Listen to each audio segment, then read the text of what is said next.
Hello, today I'm going to talk about RSA, encryption and decryption algorithm. What is it? Somebody generates private key and public key. He sends public key to everybody, and private key he is himself only. It is hidden. Somebody types message, grabs it through the public key, and no one can uh, undo this action, only by using the private key.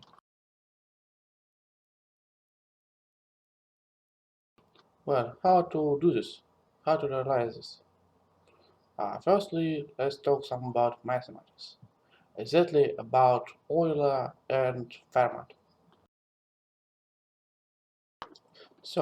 Let's say uh, P is prime number and A is less than P, so let's note A does not divide P. Here we are going to say A is congruent to R1 mod P, of course, I forgot to say here. But let's just remember everything here is mod P, right? 2A congruent to R2 and so on up to ID number P minus 1. We are going to say there's nothing equal in the right hand side, I mean here. Nothing here is equal.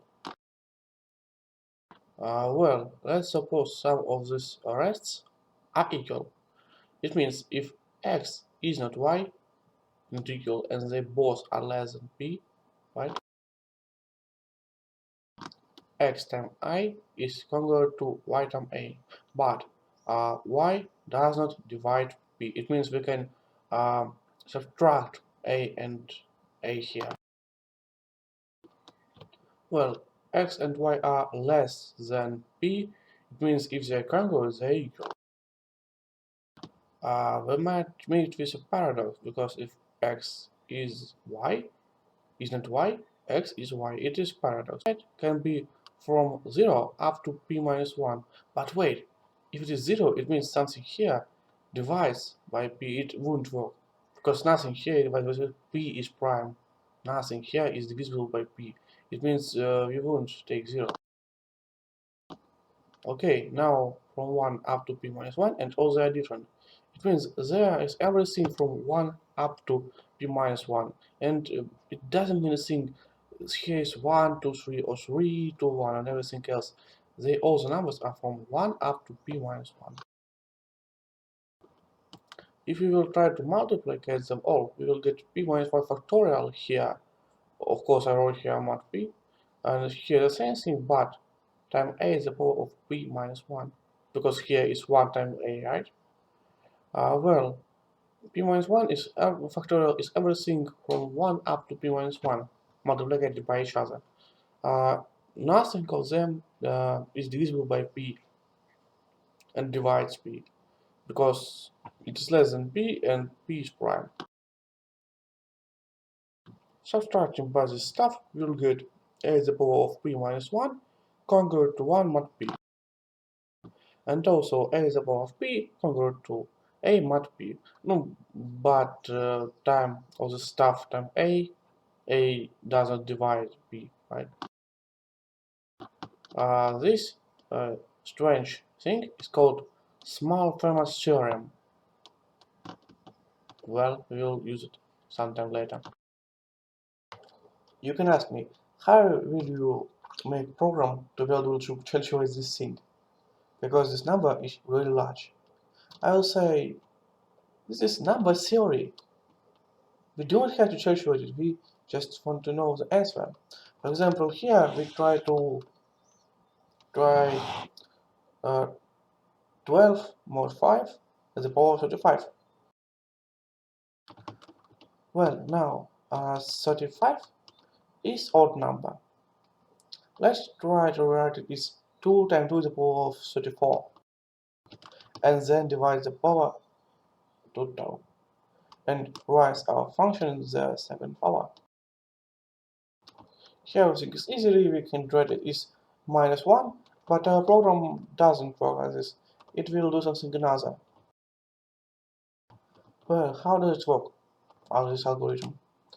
this magical algorithm. First of all, this is this next step. Well, first of all, it looks is it divisible by 5? What is mod of this thing by 5? This is 2. Now we can try to square it, but our power is odd. But we can write it as 2 times something. Another is the even power, and now we can divide this power by 2 and write this our number of base as the power of 2. It will work. Now we can write it as, for example, sorry, wait for seconds. Now we can simply write it as -1, but because we are human, our program won't do this, right? Well, and after all this, we are going to do this again time, and what do I have? It is 16, the power of 8. Now we can try to write it as 1 as the power of 8, because 5 times 3 is 15.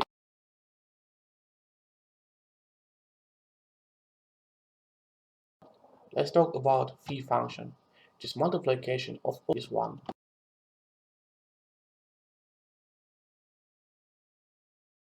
Phi from 10 is 3 times 7 times 9, because JCP of each of these numbers and 10 is 1. Let's try to see it. It is their common factors, right? On this number in this number. It is not 1, right? Well, you can ask me what is the function for it. Euler did. Let's try to do one interesting thing. For example, if each of these d and n has no common denominator except 1, it means GCP from d up to phi from n are the Euler numbers, right? I don't know, can we call them Euler numbers, but also all these numbers are counted by this function, right? Yes, we can see it. As it was with the Fermat's theorem, we are going to say right hand side is the same stuff but mixed.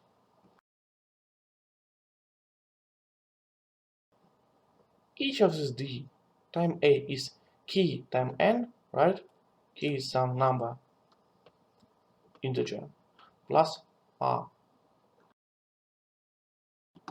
If GCP from r and n is, for example, called g, it is bigger than 1, right? It means g and n has common denominator not equal to 1. It means g divides k times n plus r, right? Right, it divides. But this is equal to d times a. You can ask me why does it divide this thing? Because n, right, n and r, they both are divisible by g. N is divisible, r is divisible, right? But it is equal to d times a. Yes? It means d times a is divisible by g. But g divides n, right? Just note, JCP from a and n is 1, and JCP from each, even this d and n, is 1. It means what? It means we match with paradox. D times a is not divisible by g. It means if they are divisible, they are not divisible. It is paradox. They cannot be divisible. It means everything here is the same, right? It's p of p here means multiplication of all this d times a to the power of phi of n equals to multiplication of them. And we can say a at the power of phi of m n Note, yes, you noted, is congruent to 1 mod n. What is this theorem called? It has the Euler function, and who made it? Who made it? Maybe you'll guess. Euler did. So what can we do next? If we know factors of this p from n time plus 1, we can make g, because m is the power of x. Y is m, congruent to m, right? But g can be used as temporary storage, locked, because if we know x, we can make g from m, but not backwards. If you know y, we can undo it and make m from g. But if we don't know y, we cannot reverse it. Also, you have to know the Euler function to this. If we have two primes not equal to each other, it's important. Let's try to calculate it. For example, we have set from 1 up to p1 and time set from 1 up to p2. What will not be a good number? Everything time p1 and everything time p2, and p1 time p2. It means p1 minus 1 times p2 minus 1 is Euler function. But if they're equal, it will be some another. It's very important, because many numbers here will be repeated. It is an interesting task, but I won't solve it now. Well, we can use, but what? If it is prime, our algorithm won't work. It's bad. But if you got about one interesting thing, m in the power of n at each power, for example k, is still congruent to 1. Yes, it works. It means now you have a parameter. If this is prime, or this is not divisible by something large, for example, it is divisible by 1 million only. Only 1 million is not a prime number. Well, it's something large. We can just try another k. K. Now let's try to crypt, for example, my name using this tablet of letters. To make it difficultly to hack, we will write each binary number one after another.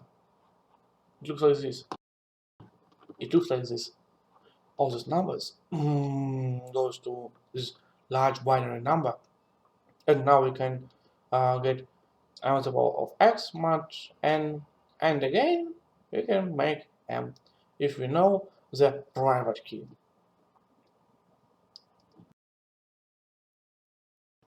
Of course, it isn't simply talking about. I made this problem.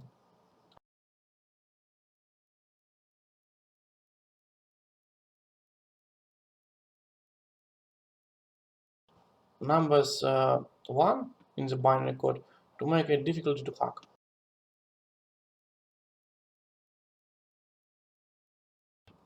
Prime hints is my optimization to this algorithm to make it faster.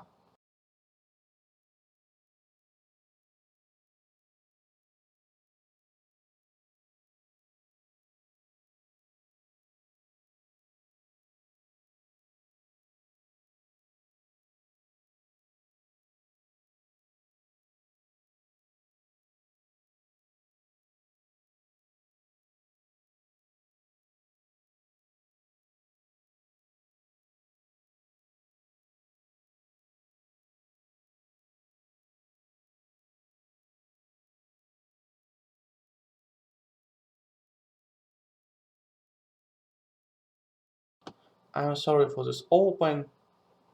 Yes, it is. I'm sorry for technical problems.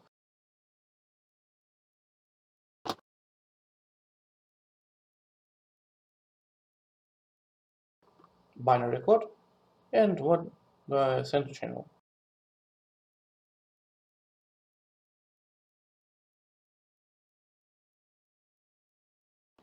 Very important. If our binary number is very large, bigger than n, it will be decrypted some wrong. and encrypted too.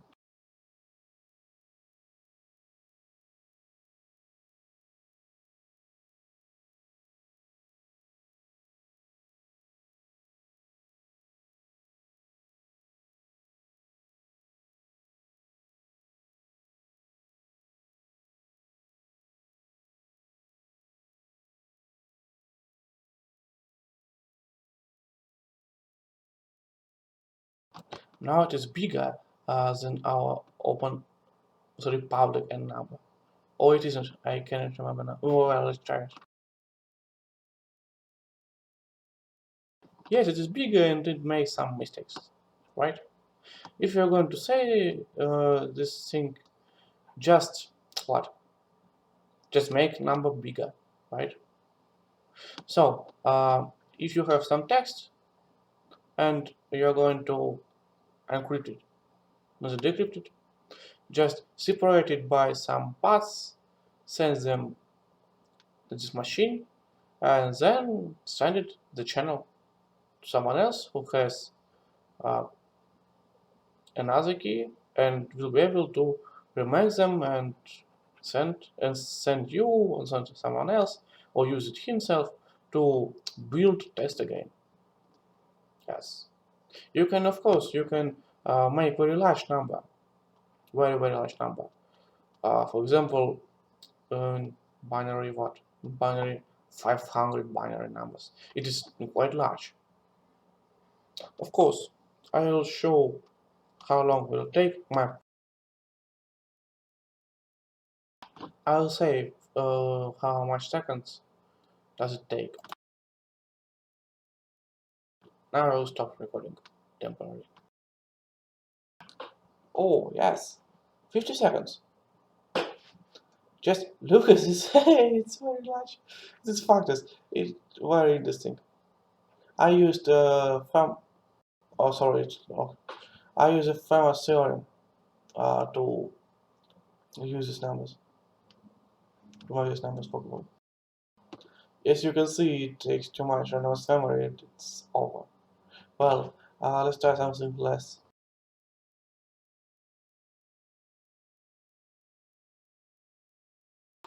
20 seconds. Just look here. These factors. How are they large? Yes, it's my algorithm. It works to find prime numbers. It goes to from something and adds one, sorry, two, and so on else up to infinity until the famous theorem works. To change with Carmichael numbers and fake prime famous numbers, we have this test.